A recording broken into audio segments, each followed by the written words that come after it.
They say, long, long ago there was and there was not a young woman, and her name was Jayda, and Jayda had nothing. Everything in Jayda's life had gone wrong. So many calamities she had faced. But every time she faced a calamity, she said, something good might come out of this. Can you say that? Something good might come out of this. One day, Jayda was walking along with a basket on her arm. She had nothing, she was hungry, but then she came to a tree where she saw an empty bee's nest. Abandoned. There were no bees, but there was honey dripping from the nest. If I could collect that honey, I could sell it in the market. So she hurried home to her tumble-down hovel where she lived, and she found a jar. And she came back to the tree and she climbed into the tree and she began to collect the honey in her jar. Now the reason for all of her misfortune in her life was that she was followed by a jinn, an evil spirit. And this jinn had caused all her troubles, and the jinn watched her collecting the honey, and the jinn laughed to himself, I'll soon put a stop to this. And the jinn transformed himself into a branch of the tree. And the branch swung back violently in the wind and knocked Jayda's arm, and she dropped the jar, and it crashed and smashed onto the ground. And Jayda climbed down from the tree and saw the honey seeping into the ground. She looked, and she could see already a line of tiny ants were gathering around the honey. And she said to herself, something good might come out of this. Something good might come out of this. She continued walking along the road with her basket on her arm, and then she saw in the distance a rider, a horse rider, coming closer, travelling at great speed. And he was holding a stick, a long stick. And as he came closer, he swung the stick and struck a tree. And then he came closer still, galloping at full tilt. And he went past Jayda at such speed, riding like the wind. Jayda walked on and came to the tree that he had struck and saw that it was a mulberry tree. And all of the sweet red mulberries had fallen from the tree. They were lying on the ground, red, juicy, ripe. And Jayda thought, if I collect these mulberries in my basket, I could sell them in the marketplace and have a means to live. So she got down onto the ground and she began gathering up the mulberries into her basket. But you know who was watching her? The jinn. I'll soon put pay to this.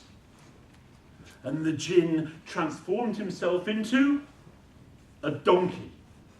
And the jinn trotted up to where Jayda was resting under the tree after gathering all of the mulberries. And Jayda saw the donkey and she rubbed the donkey's nose. But the donkey rolled over her basket of mulberries and crushed them. And then trotted away, braying loudly.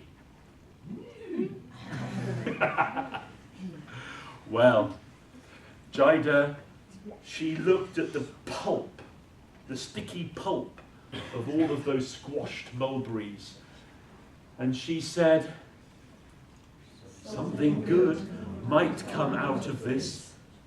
Now, at that moment, the queen of that land was being carried along the road on the shoulders of her bearers. She was sitting on a golden throne. And she said, halt, put me down.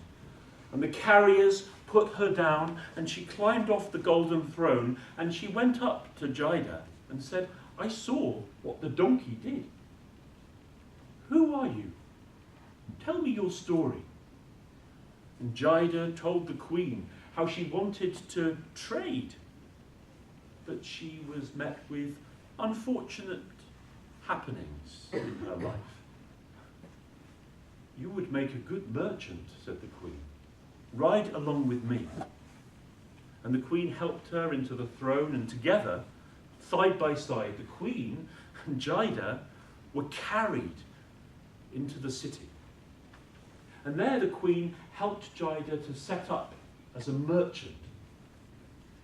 Jayda worked hard. She was trading soon in spices and cloth and perfumes. She was doing well. She had her own small wooden house, and she kept her goods in the back of the house. Things were going well. But who had followed her to the city? The jinn. And the jinn saw Jayda in her house, and he thought, I'll soon put a stop to this. And the jinn turned himself into fire. And soon the house was burning. Her wooden house was ablaze, the flames reaching high. And Jayda ran out of her wooden house, empty-handed. She had saved nothing. And she watched everything that she had burned. Everything was lost. And Jayda stood and watched the house burn away until there was nothing left. And she said, Something good might come out of this. and then Jayda noticed that where her house had been, there was a stone, a large stone. And she got down to look at the stone and saw that many ants, tiny ants, were coming out from under the stone. Oh, these ants had a nest under my house. I will help them to escape. And she, using all of her strength, lifted the stone away.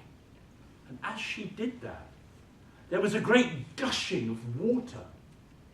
A spring of water burst out of the ground, fresh and clean. Now this was a city in the desert. And the people of the city, the citizens, came running. And they said, this is the water of life. This was foretold in a legend.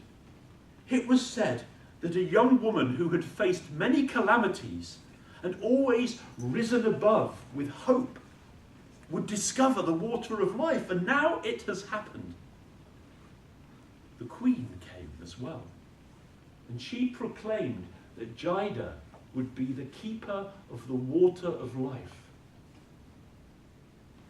The water of life protected her from the jinn. From then on, her life was full of blessings. All was well. In fact, she was given the gift of everlasting life. As far as I know, she is still tending that well of water. And it's said that any woman who has faced adversity and overcome it with fortitude and a positive attitude, and who finds that water of life, will also live forever.